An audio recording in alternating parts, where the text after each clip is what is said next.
So the Cleveland Browns just signed a potential starting quarterback for the 2025 season that has fans a little bewildered. That might mean a behind-the-scenes trade didn't end up working out, but then another team that's also been dealing with quarterback injuries could surprisingly be without their starter for the entire 2025 season. So I've got to talk about that and how it could mess with some teams' draft plans and much more right after.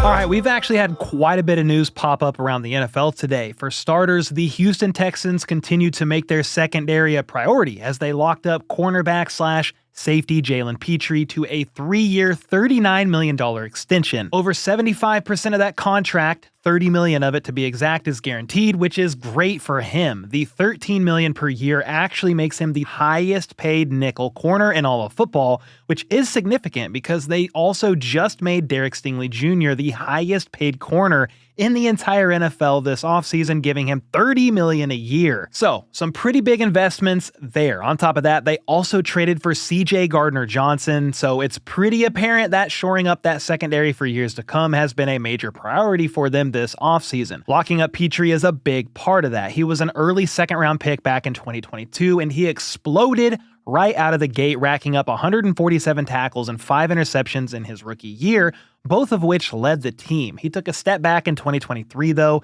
and suffered a season-ending pec injury week 12 of the 2024 season, but in those 12 games before injury, he recorded 8 passes defensed as well as 7 pressures on 49 pass rushes. So yeah, he's a versatile guy you can use all around, though he's done his best work in the slot where he plays primarily, though he did also play nearly 200 snaps down in the box as well. So it's a great move for the Texans as they continue to lock down and add to that secondary. It was definitely a strength for them last year, so why not double down? They finished 6th in passing yards allowed per game and 2nd in interceptions. It also helps that their defense was tied for the 4th most sacks in the league, thanks in large part to Danielle Hunter and Will Anderson, arguably one of the best pass rushing duos out there. It's kind of the age-old chicken or the egg question. Did the secondary benefit more from having an elite pass rush, or did the pass rush benefit more from an excellent coverage? The answer is probably a bit of both, and with the moves that Houston has made this offseason, I definitely expect them to once again be one of the top defenses in the league. Next up, we have several things that happened around the NFL regarding quarterbacks that we have to talk about, with probably the most surprising being the news about Derek Carr. And it's actually not funny. There's just so much that went on today that sometimes all you can do is laugh. Late this afternoon, Ian Rappaport, among others, shared some pretty sad news for New Orleans Saints fans. The Saints suddenly have a major QB question. Starter Derek Carr is now dealing with a shoulder injury that threatens his availability for this season. Sources say Carr is weighing options, including the possibility of surgery. So we don't know the extent of the shoulder injury. It could be AC joint, labrum. There's several things that could happen in there. I personally have had 2 shoulder surgeries on my labrum in my throwing arm. Now, I'm not a quarterback, so it doesn't really matter for me, but even just for a regular Joe like me, I was in an immobilizer for 6 weeks, and then that took a good 6 to 8 months to fully get back to what I felt like was normal. So that's why his entire season could be in jeopardy. It's just a mess over there in New Orleans. They've already restructured the contract of Derek Carr to open up $30.9 million of cap space this year.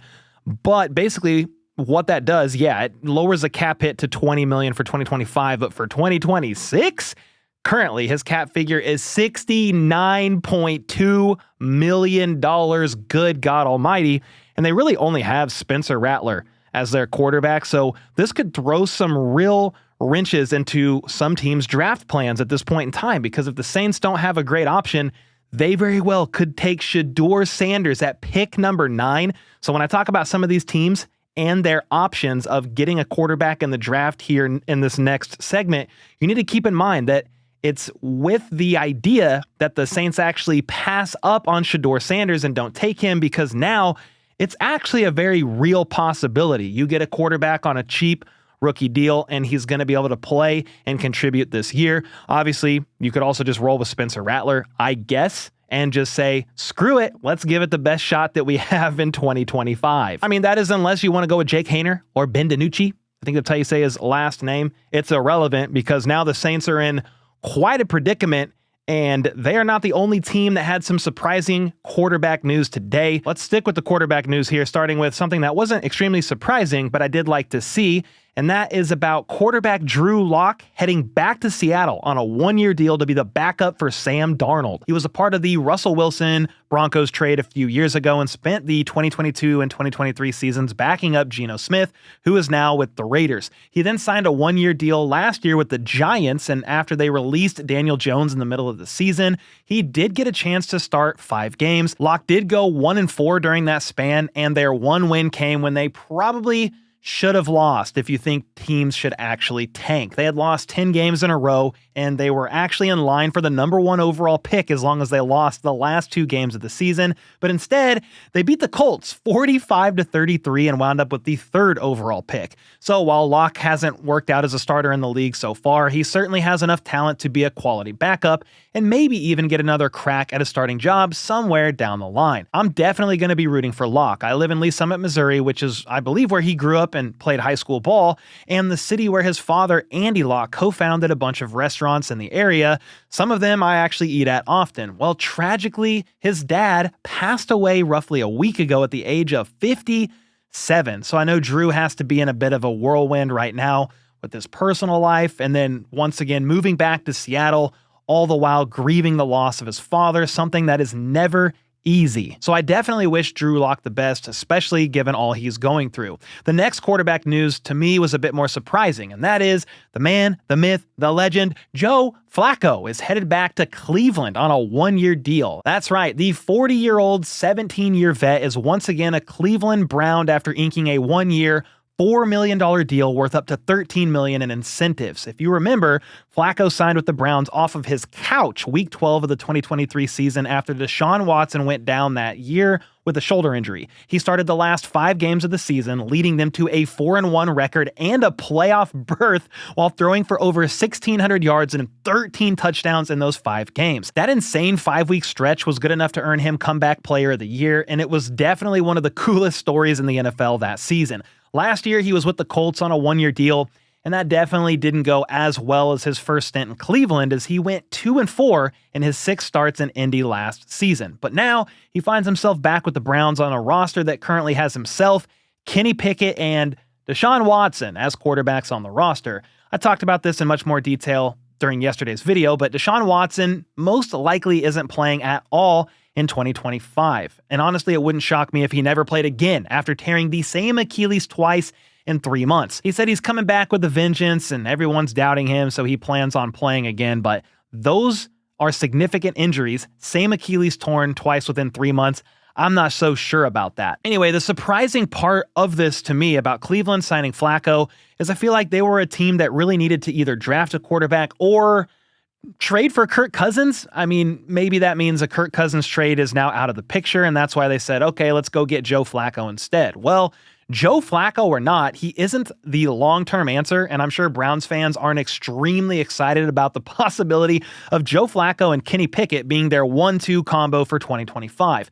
So either Cleveland hopes Deshaun Watson can try to play in 2026, given the fact they still owe him more money than Chiefsaholic could ever rob from a bank, or they are still going to try and draft a quarterback this year if the right guy falls their way. They do pick 2nd overall, but many believe Travis Hunter is most likely their choice there, and he's by far the betting favorite to get picked by them at 2. However, they could trade back up into the 1st round from their 2nd round pick if Shedeur Sanders starts to fall, or if they want a guy like Jackson Dart or Jalen Milroe. Even if they get one of those quarterbacks, though, it's not a guarantee they end up starting this season. Shedeur Sanders would be the closest of the 3 to be able to start in 2025 and be effective, and he's often mocked as the 2nd quarterback off the board. But according to Zach Jackson of The Athletic, an anonymous high-ranking AFC scout said there is, quote, real chatter around the league that Jackson Dart could actually go ahead of Sanders and be the 2nd quarterback taken. Matt Miller of ESPN backed up that report by saying he too spoke to a scout that also predicted Dart would go ahead of Shedeur. So yeah, there really is no clear-cut number 2 like we've had in the past couple of drafts where Jaden Daniels and CJ Stroud were all but certainly going 2nd.